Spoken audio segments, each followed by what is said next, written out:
Essa é uma cena rara nos dias de hoje. É uma cena que está ficando ridícula. Você amar uma pessoa. Amar uma pessoa e viver a vida toda com ela. Se eu fizer sexo com uma pessoa, é bom. Mas se eu fizer com outra, é mais sexo do que se eu fizer com essa. E se eu fizer com várias, eu tenho muito mais. O ser humano sem Deus, inevitavelmente, vai ser cooptado por um Deus, com letra minúscula. O ser humano que no Éden disse não para Deus, eu decido a minha vida, achando que é Deus, quando menos perceber, ele vai ter um Deus mandando nele. Ele vai ter alguém dizendo para ele, ditando para ele o que ele deve ser, como ele deve ser e de que jeito ele vai ser feliz, de que forma ele vai ser feliz. A palavra dessa manhã é uma palavra muito séria. Eu preciso muito da sua atenção. Se nós não pregássemos expositivamente, como a gente faz pelos livros, esse seria um assunto que a gente nunca ia tocar num domingo de manhã. Capítulo 7 de 1 Coríntios, estamos seguindo a história, seguindo a carta. A gente percebe que de verdade houve uma comunicação anterior dos irmãos da igreja de Corinto, uma resposta a uma carta que Paulo já havia dado. Ele começa assim: quanto ao que me escrevestes, eles tinham mandado uma carta para Paulo, é bom que o homem não toque em mulher. Mas o que Paulo está falando aqui, meu? Guarda aí, irmão. Mas por causa da impureza, cada um tem a sua própria esposa, e cada uma o seu próprio marido. O marido conceda à esposa o que lhe é devido, e também semelhantemente a esposa ao seu marido. A mulher não tem poder sobre o seu próprio corpo, e sim o marido. E também semelhantemente o marido não tem poder sobre o seu próprio corpo, e sim a mulher. Não vos priveis um ao outro, salvo talvez por mútuo consentimento por algum tempo, para vos dedicardes à oração, e novamente vos ajuntardes, para que Satanás não vos tente por causa da incontinência. Você entendeu essa frase, irmão? Vocês podem ficar sem ter relação se for para fazer oração. O que ele está querendo dizer, Zé? A gente já entende já. E isso vos digo como concessão, não como mandamento. Isso não é um mandamento. Quero que todos os homens sejam tais como também eu sou.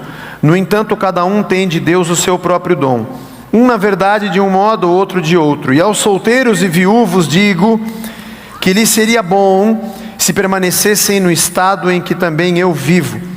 Caso, porém, não se dominem, que se casem, porque é melhor casar do que viver abrasado. É um texto que fala sobre a vida conjugal, sobre o sexo, sobre a pureza. Alguns detalhes são importantes sobre a cultura greco-romana, que dominava também os dias da cidade de Corinto. A primeira é de duas correntes filosóficas que eram muito comuns. Dois tipos de pensamento que as pessoas carregavam com elas. Um deles era o ascetismo, os ascetas. Esses aqui eram aqueles que diziam que você tinha que fugir de toda a carnalidade para que tivesse desenvolvimento da sua espiritualidade. Inclusive, que aqueles que eram casados não deveriam ter relações para se purificarem e serem mais espirituais. Os caras eram rigorosos ao excesso. E tinham aqueles que eram libertinos. A matéria nada é mesmo, vamos cair na gandaia, o que importa é a alma e o conhecimento. E era evidente que esse tipo de pensamento da sociedade também permeasse a cabeça das pessoas que estavam na comunidade cristã, como acontece com a gente hoje. Os filmes que nós assistimos, as coisas que a gente vê, as notícias, o modo de vida, as manias, os costumes, os hábitos, sim, a cultura, também a sexualidade, tudo isso permeia as nossas paredes feitas de peneira. E a gente também tem esses pensamentos lutando contra nós. Ele fala sobre casais e é interessante falar também sobre os viúvos mais adiante. Mas quando chegar nos viúvos a gente fala sobre eles. É também provável que quem escreveu a carta para Paulo, que ele diz assim, quanto ao que me escrevestes, é bom que o homem não toque em mulher. O que ele está querendo dizer com isso? Com certeza, dentro da igreja de Corinto, quem endereçou uma carta a Paulo foi esse lado mais asceta. Gente que trouxe para dentro da fé cristã, dentro daquela comunidade, essa ideia de que tudo é impuro e nem o homem deve ter relação com a sua mulher. Por isso Paulo diz, olha, quanto ao que vocês me escreveram, tá certo, o homem não deve ficar tocando em mulher, mas vamos arrumar isso aqui, não é todo mundo. Deixa eu falar sobre os casais. Deixa eu falar sobre quem é casado e sobre quem não é. Vocês estão certos, mas vocês estão certos em parte. Não é bem assim. Aí ele começa a falar sobre o casamento e sobre a relação do homem com a mulher. Vale aqui um parênteses sobre o hábito e o costume daquela época. Os casamentos eram arrumados. Bom, isso aconteceu também no Brasil, não muito tempo atrás. Por um interesse econômico, social, político, havia um contrato onde os pais davam os seus filhos em união. Um segundo detalhe é que geralmente, o que acontece, irmãos, é que naquela época era muito comum a menina se casar com 12, 13 anos de idade, ela era dada como propriedade a um homem. E geralmente ele era bem mais velho. Aliás, era muito comum as moças ficarem viúvas cedo. Quando Paulo diz, no casamento, você vai tocar numa mulher, tá certo, não é para sair por aí como doido. Nesse ponto os ascetas têm razão, mas dentro do casamento, a mulher satisfaz o seu marido e o marido a sua mulher. Me parece que Paulo não diz que o casamento não deva ser por contrato. Ele não está aqui batendo de frente com o costume da época, mas ele está dizendo, seja como seja, a mulher não pode ser um objeto sexual do seu marido. Ela satisfaz o seu marido assim como ele também a satisfaz. Ela traz alegria ao seu marido como ele também traz alegria à sua mulher. Ela traz felicidade e cuida dele assim como ele cuida dela. Acho que vale a pena a gente abrir um outro parênteses dentro do parênteses aqui, irmão. Lá em Efésios, quando Paulo diz assim, mulheres sejam submissas a seus maridos, e maridos amem as suas mulheres e deem a sua vida por elas. Eu não acho que Paulo está colocando a mulher como um capacho. Porque mulher ser submissa ao seu marido já era a coisa mais comum do mundo naqueles dias. Quando ele diz assim, mulheres sejam submissas, as que elas disseram, beleza, nova, conta uma nova para nós. Isso nós já somos. Nós somos objetos deles. Ele não diz aquilo para colocar a mulher para baixo, não. Ele diz aquilo para elevar a mulher. Porque ele diz assim, mulheres, vocês são submissas aos maridos? Beleza, entende aqui, ó marido, você tem que morrer por ela agora, tá? Você tem que dar a sua vida por ela. Ela não é teu objeto que você compra e usa como você quer. Como Cristo se entregou pela igreja, se preciso for, você vai dar a sua vida por ela. E vai amá-la como você ama a sua própria vida. Muita gente lê esse texto para dizer que a mulher tem que ser submissa. Isso ela já era, meu irmão. Está dizendo isso para que o homem deixe de ser um ogro. E para que ele que subjuga a mulher se coloque no mesmo patamar. E entenda que os dois pertencem a Cristo. Aliás, ele diz isso no final do capítulo 6, que a gente leu na última pregação.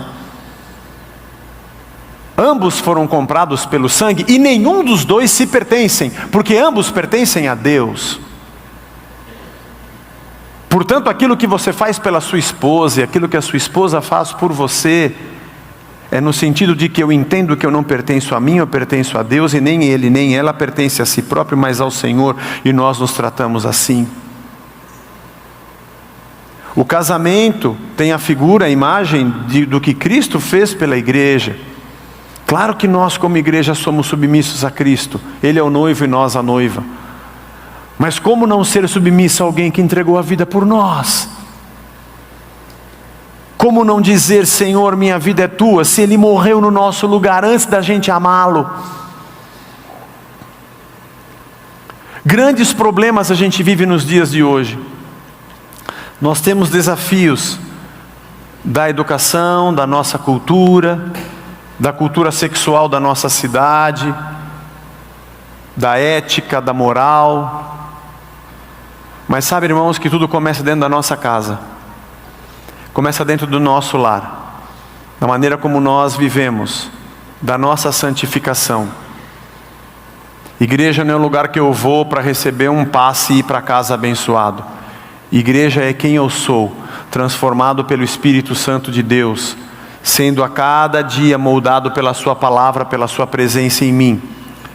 E na comunidade, como igreja que somos, aprendemos uns com os outros, sujeitamos-nos uns aos outros no temor do Senhor.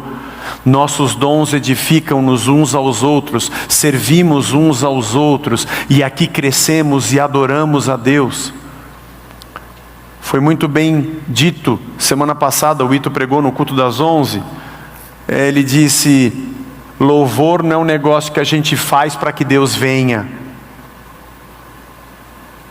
O momento nosso de louvor é pelo que Deus fez em todos nós, a gente se ajunta porque Ele já está aqui e a gente o adora. Gente que vai sendo transformada a cada dia pelo momento desde o momento em que Cristo entrou na sua vida. É bem provável que é bom que o homem não toque em mulher. É provável que isso fosse um ditado, sabe, um jargão. Fede mais, não cheira bem, sabe? Quem com ferro fere, com ferro será ferido. Coisas desse tipo, né? Quem mexe com fogo vai se queimar. É bom que homem não toque em mulher. Isso deveria ser um jargão, um ditado dos ascetas. É provável, é o que se acredita. E por isso Paulo repete essa frase. Quanto ao que vocês me escreveram, legal o ditado, é bom que homem não toque em mulher, mas vamos devagar. Vamos começar pelo lar, em que ambos pertencem a Cristo. Como vocês se juntaram eu não sei, como vocês se casaram eu não sei, mas agora ambos têm Cristo no coração. Agora vocês dois pertencem a Ele, não são mais de vocês. E a vida de vocês satisfaz a Deus quando vocês satisfazem um ao outro, porque essa é uma dádiva de Deus. Essa é uma dádiva de Deus. Maridos e mulheres, essa é uma dádiva de Deus para vocês. Não são muitas as reuniões que a gente tem para falar sobre isso, mas é muito bom a gente ter uma palavra de Deus que trata de todos os assuntos. Marido, se cuide.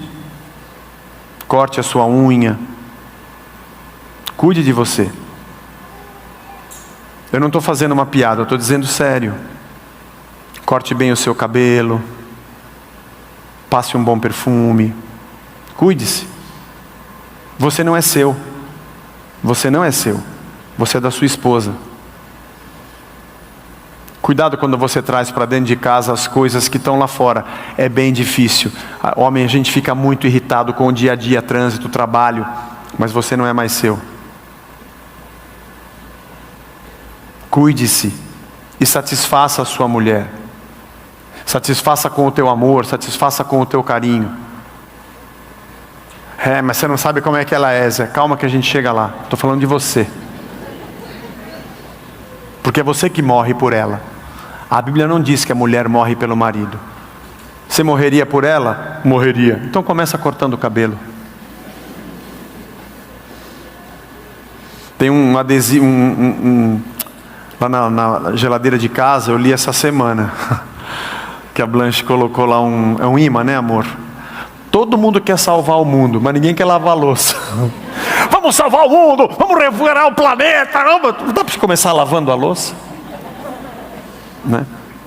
Já começa limpando alguma coisa. Já que você vai morrer pela sua esposa, satisfaça a sua esposa. Mulher, da mesma forma. Cuide-se. Você não é mais sua, você é do seu esposo. Você quer dizer que é por isso que tem traição? Claro que não. Traição é falta de caráter, falta do Espírito Santo de Deus, falta de hombridade, falta de um monte de coisa. Mas só por causa disso então a gente vai viver relaxado? Só por isso então a gente não vai demonstrar amor, carinho, compreensão? Há quanto tempo você não tem uma relação sexual com a sua esposa? Não responda para mim, poupe-me dos detalhes, mas pense. Porque Deus deu isso para vocês, para nós todos. Sabe qual é o problema? É que as filosofias que estão ao nosso redor dizem para nós que o sexo dentro do casamento é chato e fora é legal. Como se o sexo fora do casamento fosse mais sexo do que o que está dentro. Como se fosse maior, mais do que aquilo que eu já tenho. Porque as filosofias dizem para nós que as fantasias que a gente tem que ter na cabeça é que nos trazem prazer. Na verdade, tudo que é bom é chato. E Paulo está dizendo, olha, vocês estão certos, não é bom que o homem toque mulher, mas eu não estou dizendo isso com relação ao casamento. Com relação ao casamento, em parte, o marido não é dono de si mesmo, ele pertence à sua esposa. Olha o que ele está dizendo aqui. O homem que assinava um contrato e que a mulher era dele, ele está dizendo, ela não pertence a ela mesma e você é que pertence a ela. Não é você que a tem, ela tem você. Viu? E se você carrega o tipo de imagem que a sua esposa é o seu capacho ou é a sua serva, você está errado. Você é para ela o que Cristo foi para a igreja. A segurança que Cristo dá para a igreja é a segurança que o marido dá para a esposa. As palavras de amor e compreensão e de carinho, de ensino que Deus dá para nós é a que você, marido, dá para a sua esposa. As palavras de sabedoria, de consolo que Cristo dá para a igreja é o que você, marido, dá para a sua esposa. O abraço, a proteção, defendendo das coisas do mal que Deus faz conosco, é o que o marido faz com a esposa. E a esposa é aquela que se entrega e fala, é lógico que eu vou me entregar.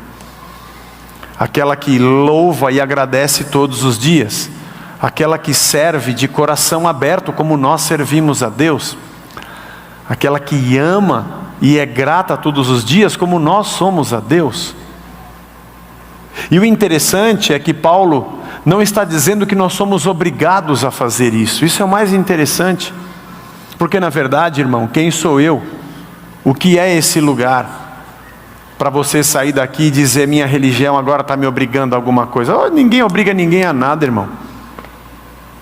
A verdade é que eu e você sabemos que a gente pode sair por aquela porta e a gente fazer o que quiser. Aqui dentro a gente é santinho, levanta a mão. Mas a gente sabe que a gente faz o que a gente quer. Algumas pessoas me perguntam assim, me diz aí na Bíblia, fala se isso aqui é certo ou se é errado. Eu digo, para que você quer saber o que está escrito na Bíblia? Você faz tudo o que está na Bíblia? Não faz. Você mente, trai, engana, corrompe, é corrompido, é falso. E agora fica discutindo se adulterar ou ter relação fora do casamento é pecado ou não, dentre tantas outras coisas que você faz que não está escrito. Você não faz porque está escrito. Eu e você não fazemos porque está escrito. Porque está cheio de coisa que está escrito que eu e você não fazemos e você sabe disso. O problema não é o que está escrito aqui. O problema é o que está escrito aqui. O problema é o quanto de Cristo está em nós. O quanto do prazer, da alegria de termos Deus está em nós, porque o sexo é um Deus.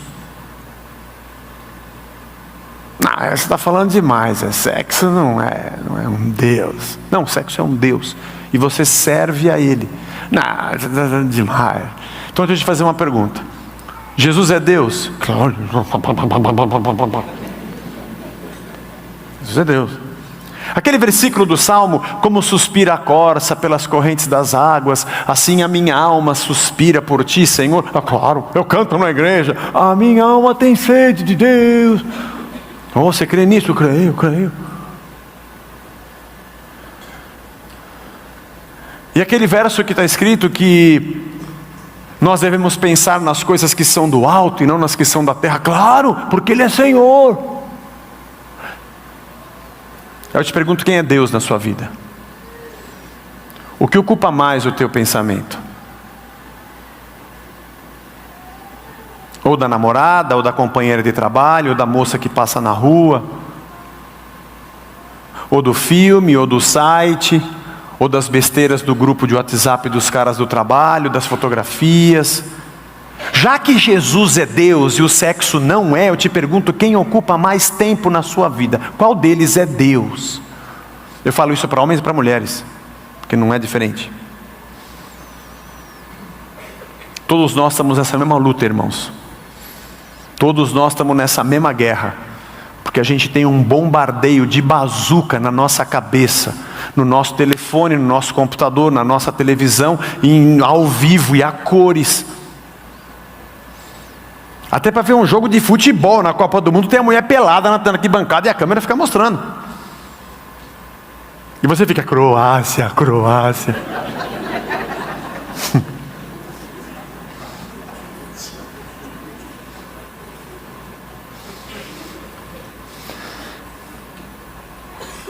Porque nós somos bombardeados pela ideia de que o nosso casamento é chato. E Paulo está dizendo: não. Isso é a coisa mais linda que tem. É você pertencer a alguém e esse alguém pertencer a você. Isso é para nós todos. Isso é para todos nós. Aprendermos juntos como é importante a vida conjugal que Deus nos deu. Os ascetas diziam que se o casal não fizesse sexo, eles teriam uma elevação espiritual. E Paulo diz assim: ó, tudo bem, vai. Vocês não devem deixar de ter relação de jeito nenhum. Tá, aconteceu algum problema, vocês estão os dois preocupados, se abstiveram de fazer para orar, até entendo, tem dia que você não tem nem cabeça para fazer alguma coisa e juntos vocês estão, mas logo depois já volta, viu? Para que Satanás não tente vocês pela abstinência. Fica orando muito sem fazer, que você vai ver o que vai dar. Mas isso eu digo por concessão, Paulo diz, até permito, mas não é mandamento não. O mandamento é que Deus disse, ó, multiplica aí. E faz, entendeu? Vamos entrar aqui nos detalhes agora, irmãos. Numa reunião de casais a gente pode até entrar em mais detalhes, mas não é o caso. Mas não se abstenham, porque essa é uma dádiva de Deus para ambos. E ele fala assim: quanto aos viúvos e os jovens, você pode pensar assim, puxa, mas o viúvo já está, né? Já está velhinho, já nem funciona nada. Não, os viúvos eram jovens. Primeiro porque as mulheres casavam com homens mais velhos, porque eram dadas a eles. Eu li relatos de que moças que chegavam a 25 anos já tinham casado 3 vezes. E um detalhe interessante, para que ela tivesse, isso no sistema greco-romano, tá? Estamos falando de uma cultura greco-romana. Para que ela tivesse direito à herança do marido, pelo menos ela tinha que dar 3 filhos a ele. E para o homem isso era uma honra, ter pelo menos 3 de uma mesma mulher. E ela ficava viúva cedo. Então quando Paulo diz assim, ó, os viúvos, e também tem uma outra coisa, a gente não tinha a expectativa de vida que nós temos hoje. Era infelizmente comum Não só por guerras, se bem que isso é um pouco mais da antiguidade, mas não diferente aqui, e por enfermidades que pessoas morriam cedo. Então você tinha gente viúva, tanto homem como mulher, que eram jovens. E é interessante Paulo dizer assim, olha, se você é solteiro, ou se você é viúvo e está jovem, e está subindo nas paredes, mordendo tijolo, como eu dizia quando eu era garoto, então se case, e tenha uma vida ativa, mas não seja cooptado pela loucura que está aí ao seu redor. Deixa eu tentar construir aqui uma imagem na sua cabeça. Eu estou dormindo lá na minha casa e ouço um barulho. Minha casa é um sobrado, ouço um barulho lá embaixo. Eu pego e desço com uma lanterna para ver o que está acontecendo. E eu pego, sei lá, meu filho carregando a televisão no escuro, televisão da sala. Pai! Eu falei, o que você está fazendo, filho? Pô, me perdoa, pai, desculpa. O que foi? Você está carregando a televisão da sala? Tem uma TV no seu quarto? O que aconteceu? Você está sonâmbulo? Não, é que eu estava roubando a TV. Eu já peguei a da cozinha e peguei do quarto da minha irmã também. Tenho 4 televisões na minha... O que você pensaria? Eu falei assim, mas filho, senta aqui, você está com febre? Você bebeu? Você tem a sua, você tirou a da sua irmã e colocou lá. Aí você pegou uma televisãozinha da cozinha, que a sua mãe faz a comida, e colocou lá também. E agora você está pegando a da sala. Tem alguma coisa errada com você. Porque todas elas são suas. Primeiro. Segundo, é que você não precisa ter 4 no seu quarto. Quem te disse que você vai ser feliz por ter 4 televisões no quarto? Eu não estou entendendo. Primeiro que elas já são suas. Tudo que está aqui já é seu. Essa aqui é a sua casa. E depois você não precisa ter 4 lá. E você não tem que roubar o que já é seu.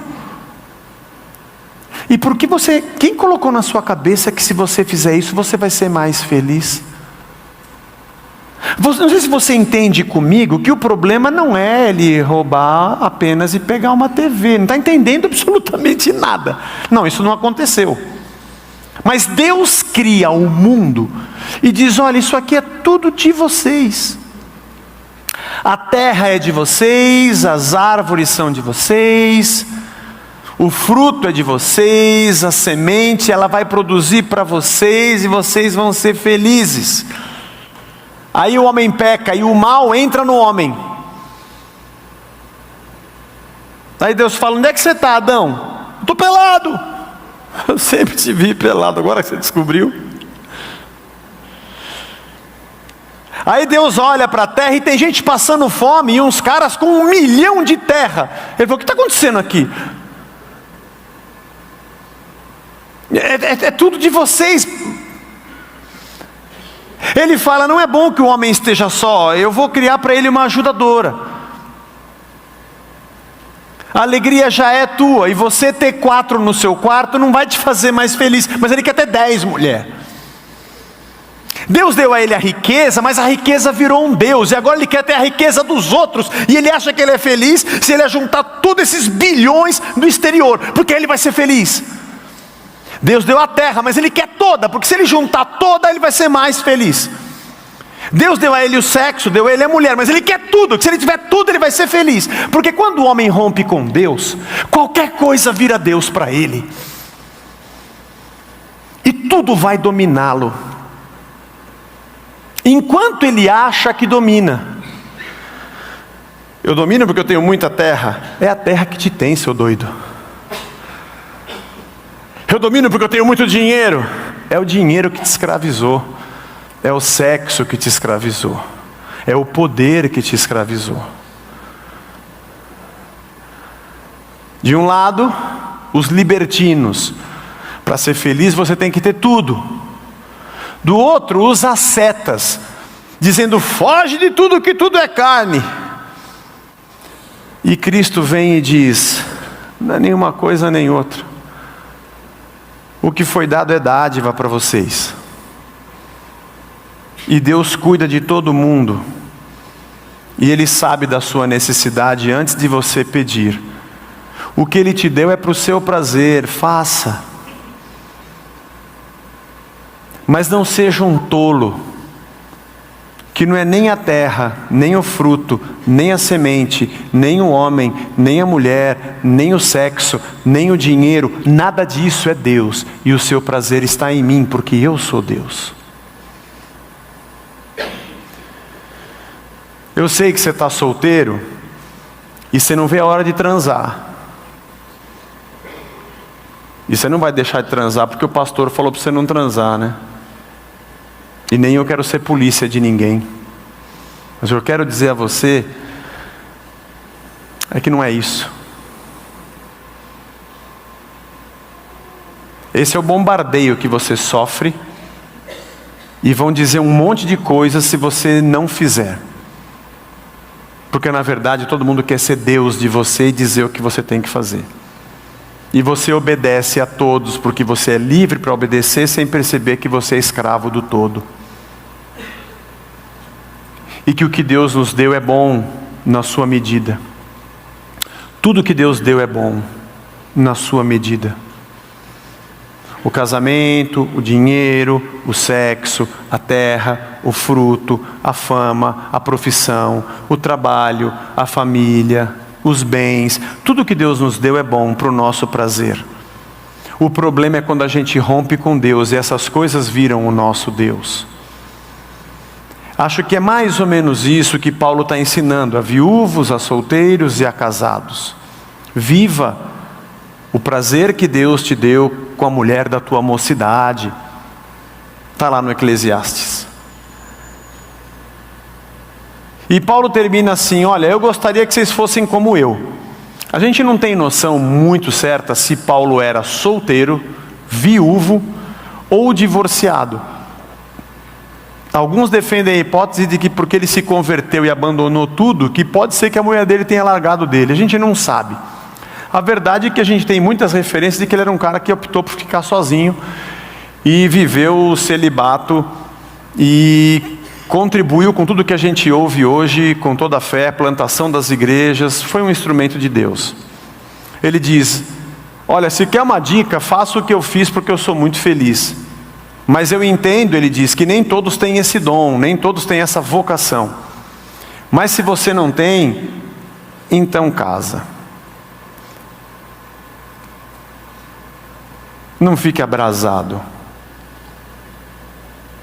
Você gosta dessa menina? Ame ela. Está namorando com ela porque você descobriu ali alguém que pensa como você pensa e tem a fé como você tem? Puxa, que legal. Não é? Desmancha. Namoro foi feito para acabar. Namoro foi feito para acabar. Ou vira casamento, ou acaba mesmo. Quando vira casamento, é mais do que o namoro. Ele continua subjacente, mas é mais do que o namoro. Eu queria que orasse para restaurar meu namoro. Ele foi feito para acabar. Que bom, acabou. Cumpriu o seu propósito.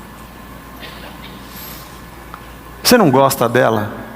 Você não gosta dele? É só por isso que vocês estão juntos? É só pelo aparelho genital? Faz isso com você.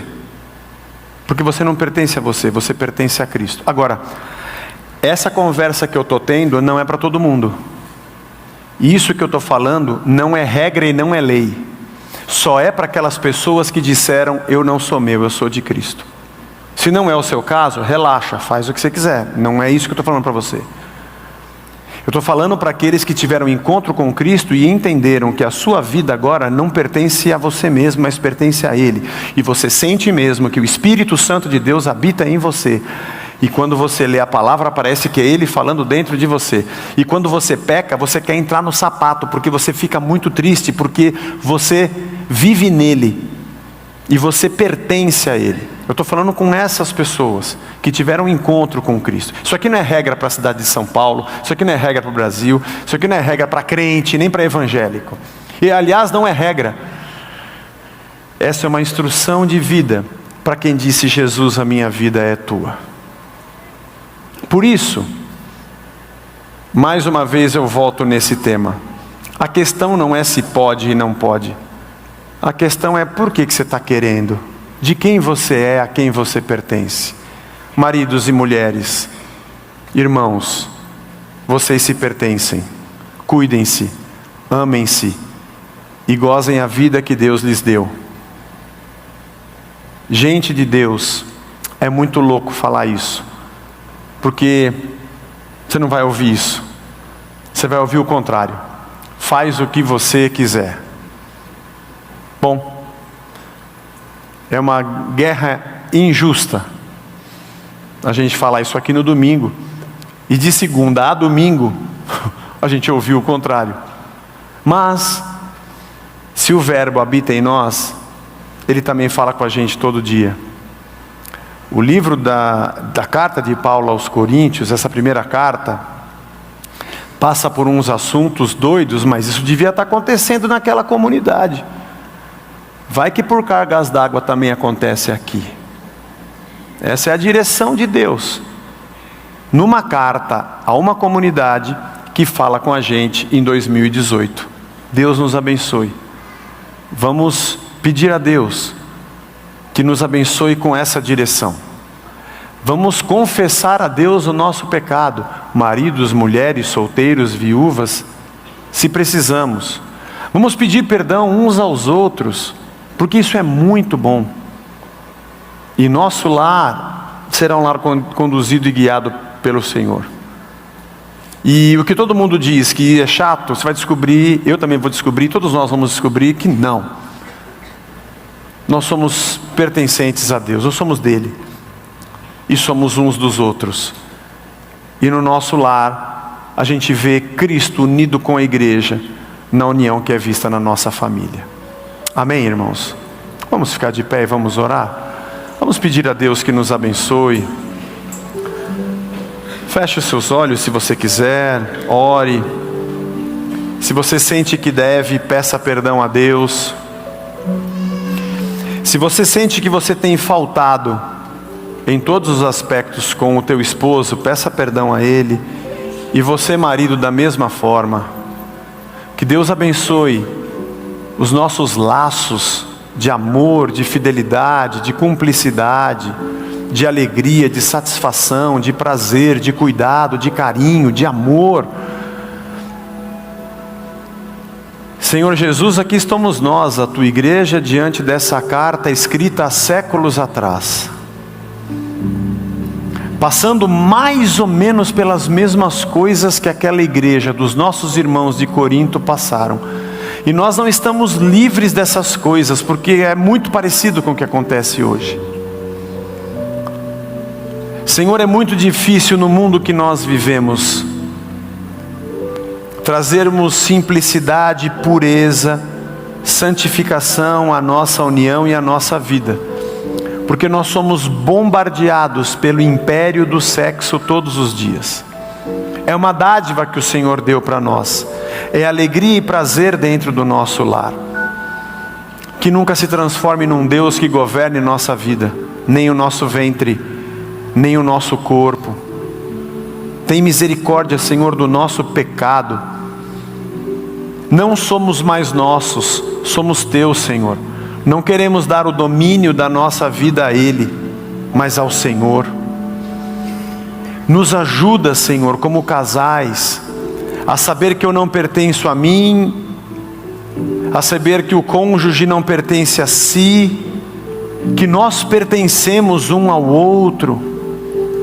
Nos perdoa, porque por vezes a gente não cuida, não ama, não alegra, não satisfaz como deveríamos. Estamos errando no cumprimento da nossa vocação de marido e de mulher. Nos perdoa, Senhor. Nos abençoa a sermos ministros da Tua vontade dentro do nosso casamento. Todos nós te pedimos perdão. Aqueles que ainda estão sós, como Paulo também diz, Fortalece, Senhor. Nós te pedimos, Pai, pela alegria no coração de forma completa, por aqueles que desejam encontrar alguém que te sirva. Promove, Senhor. Eu não sei se essa é uma coisa que a gente pede ou não, mas eu te peço. Promove os encontros, constitui famílias, satisfaz corações, une pessoas pelo teu plano e pela tua soberania. Daqueles, Senhor, que querem satisfazer a ti acima de tudo. Abençoa os nossos lares, nossas famílias. Que isso seja lição para os nossos filhos, Senhor. E eles também cresçam com esse princípio, não com uma regra, não com uma lei, nem uma obrigação, mas com o prazer de entender que são teus. Livra-nos do mal, do assédio, da loucura dessa terra. Tem misericórdia de nós, Senhor.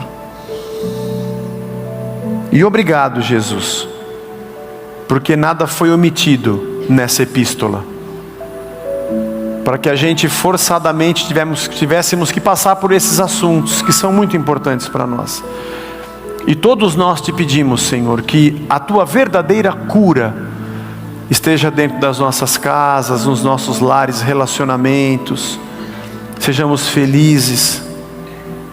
Graça sobre graça nós te pedimos, Senhor. Sabedoria, transformação do nosso entendimento, e o teu evangelho seja a alegria nas nossas famílias. Obrigado por esse domingo. Daqui a pouco a gente vai almoçar juntos em família, Senhor, e vamos juntos celebrar. Abençoa os nossos lares, nossos casamentos, filhos, a nossa união, e nos faz vivermos, Senhor, segundo o teu Espírito Santo, que é Senhor das nossas vidas. Obrigado por esse domingo, por esta manhã. Nos despede na tua paz, que a gente volte para casa debaixo da tua proteção. Nossa vida é tua, e em tudo nós te agradecemos e te adoramos, porque tu és Deus. Em nome de Jesus Cristo, amém, amém.